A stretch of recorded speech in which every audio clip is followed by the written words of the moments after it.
think we saw a leopard. I saw a leopard. A leopard.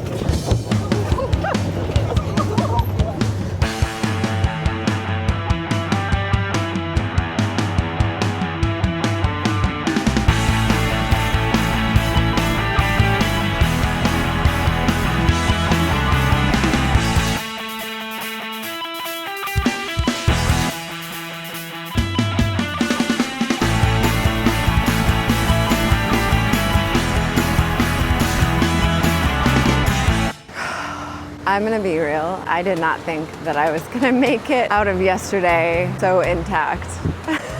It was by far the most chaotic day of riding I've ever had in my life.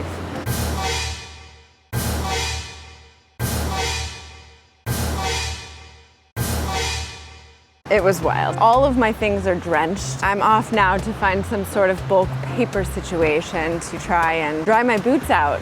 They are absolutely full of a duck pond's worth of water. I'm in Welligama. It is a decent little spot. You know, there's a lot of like tourist-based stuff. It seems like it's probably one of those, you know, expat yogi sort of situations. So it's a little yuppie, a little expensive, but you know, I don't know. There's like something nice about having as insane of a day as I had and then just getting to land somewhere with like air conditioning.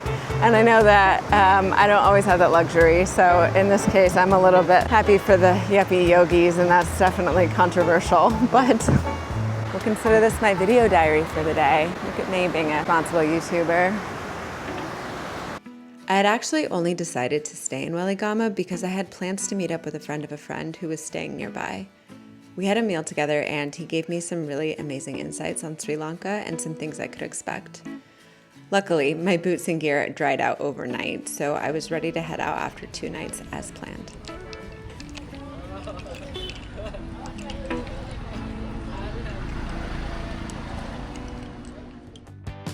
I would be remiss not to mention this homestay in Welligama, the Orange House Villa. I arrived 2 hours late, soaking wet and in a pretty rough state overall. They welcomed me in, helped me unload my bike in the rain, and brought me some hot coffee after I'd settled in. Honestly, I could have cried. They were so kind. Their home is so lovely, and my room had a private bathroom, and they have a kitchen upstairs in the common area which looks towards the beach. It's a great location with an even greater family who runs it. It's less expensive, much safer, and more welcoming than staying in a resort as well. I 100% recommend Orange House Villa to anyone staying in Welligama.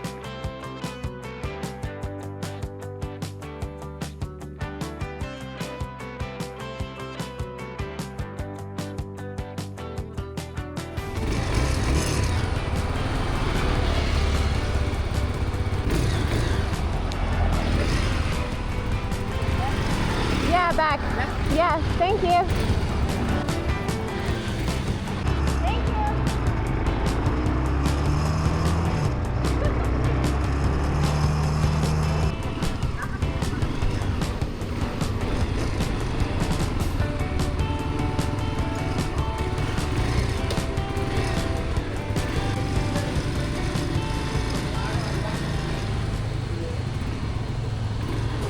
How much? Cool. Enough? Yeah. Right side, please. Okay.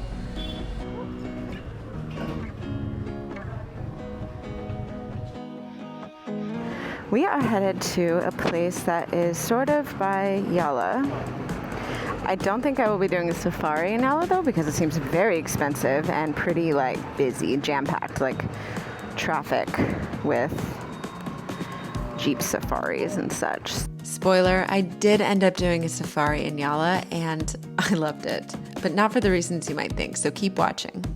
I'm not wearing gloves today because I simply cannot do the heat. For this discretion, I got a sunburn on top of my hands, obviously. It is probably my fault for bringing goat skin gloves, but I think they'll come in handy when I'm up north because it's going to be colder up in the mountains.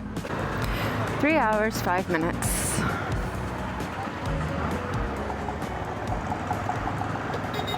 Let's not get hit by a bus today.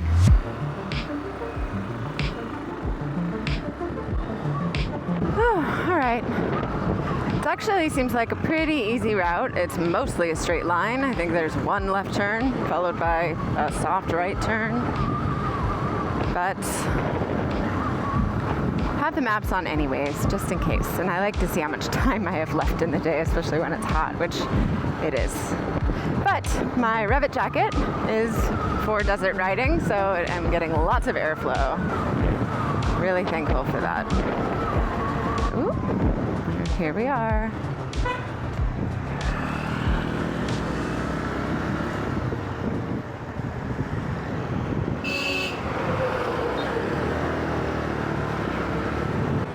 Imagine how many cows the buses take out.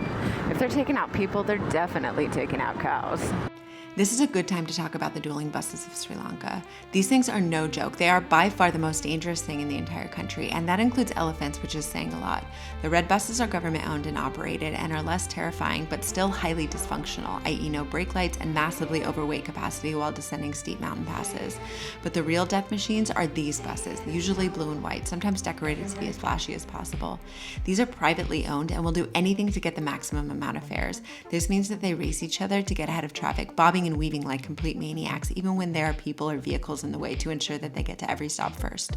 There are over 2,000 accidents involving these private buses each year, with an average of 200 fatalities among them. Best practice is just to stay as far away from them as possible.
The ride along the southern coast was mostly a repeating pattern of suburban jungles and city centers with the occasional tourist stop. I began to wonder if this pattern was going to be predominant throughout the entire country. I wasn't really sure. Again, I do very little research. Luckily, once I got past the coastline, there was significant variation. But I wasn't sure and I was getting a little nervous.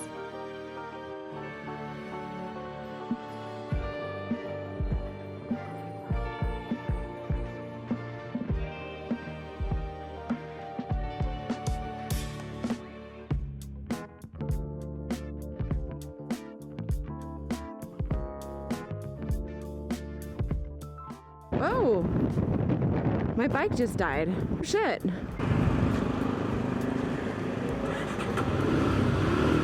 Oh my God, what just happened? I have no idea what just happened. It felt like the electronics died. I mean, the dash didn't turn off. I don't know what just happened. Hopefully it doesn't happen again. In our house, our mantra is just keep riding until the bike don't run no more. So for the next hour and a half, that's what I did. But it was in paranoid silence. Gotta love motorcycles.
This is not a joke. The scientific name for domestic water buffalo is Bubulus bubulus.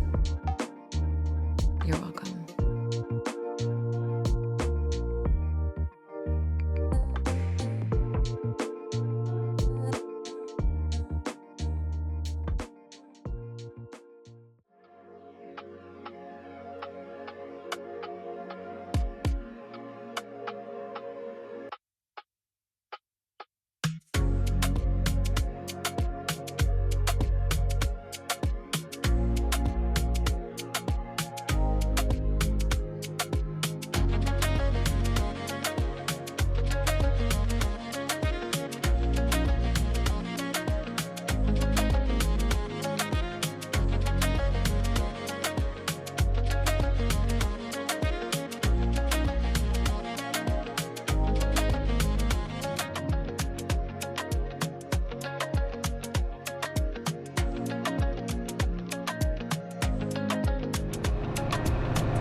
Very narrow road.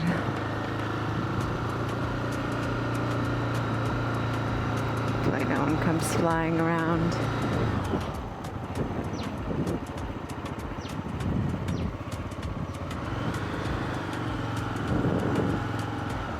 Here we are.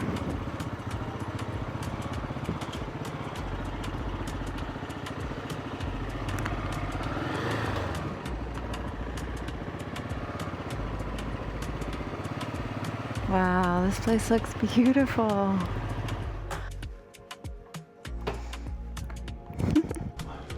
Hi.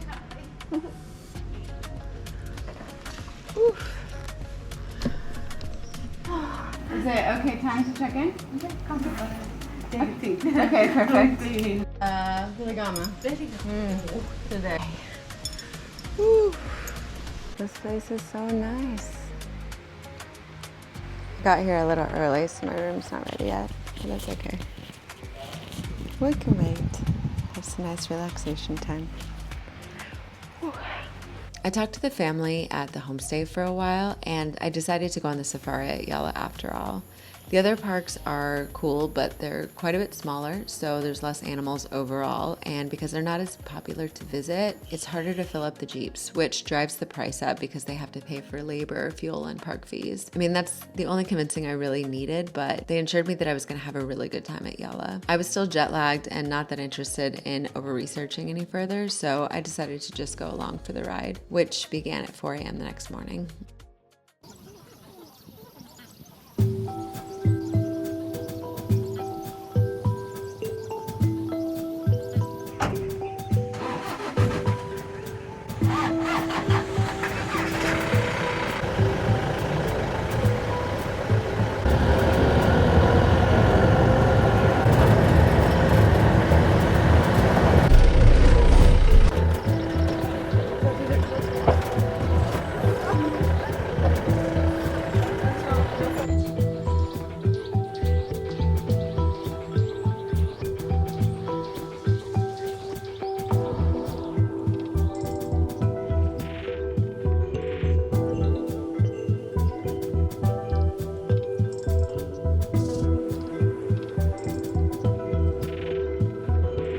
So far on the safari, we've seen a lot of jeeps.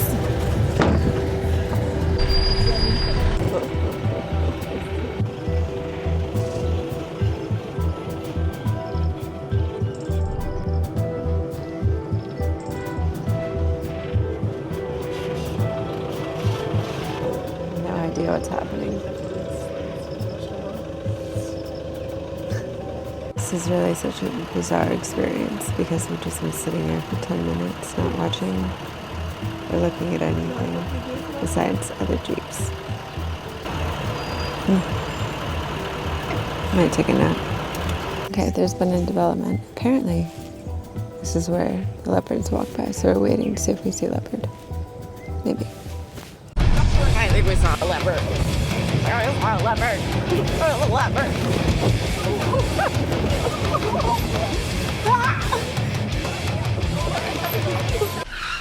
I'm getting a distinct feeling that leopards don't want to be seen.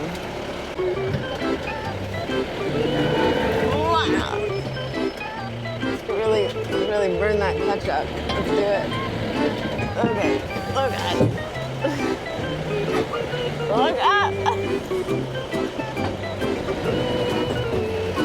Ah!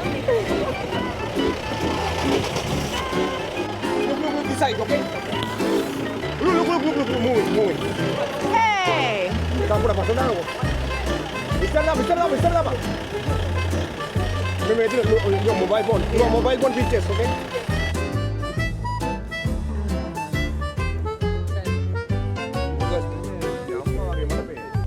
So very lucky, okay? Yeah. Look. This side.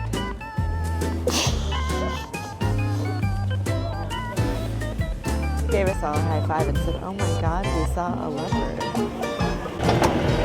Oh God.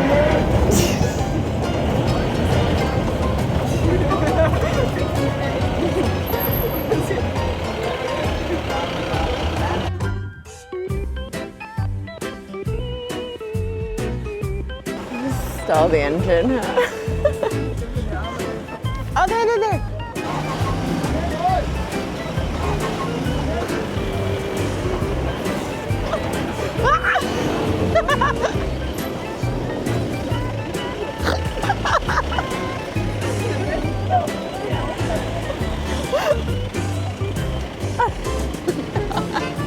I don't know if this should be called a safari. It's sort of like extreme off-roading with the chance of animals.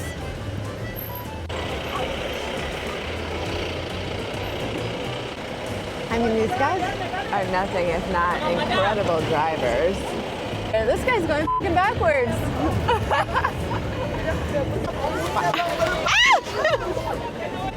Just got whipped in the face so hard.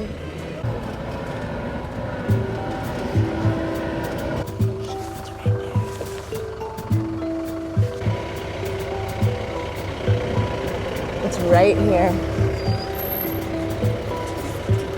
Oh my God, very lucky. Yeah, back seat, tell sir. Come. This front seat, come in.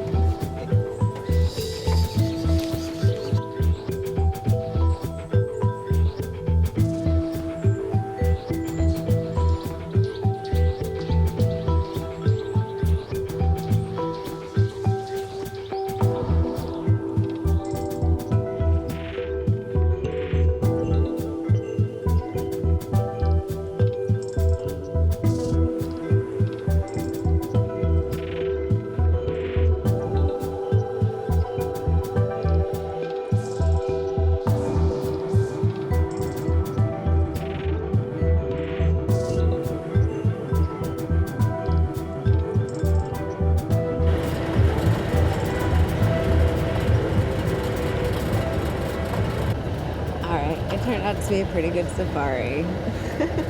After a long day of extreme jeeping, I wanted to decompress on two wheels. I went to try to see some giant fruit bats at dusk as they empty the trees and fill the skies, but per usual, I was late. The ride through the jungle was bliss though, so I wasn't mad at all.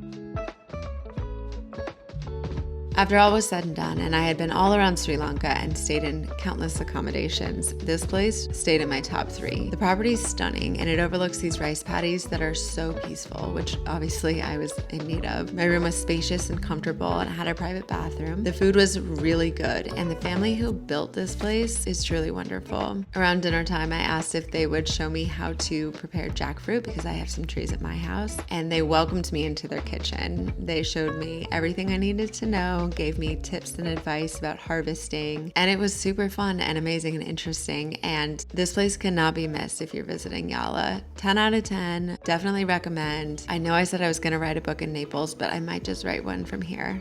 I know that I say it pretty often, but I feel so lucky to be here and be doing this, and it's amazing. The people are fucking incredible, and everything about this place is really special. That's good. Next time on Later Lizzie, Mom heads north to Ella. After a bumpy start and a terrifying encounter on the road, she begins to feel the beating heart of Sri Lanka. Stay tuned.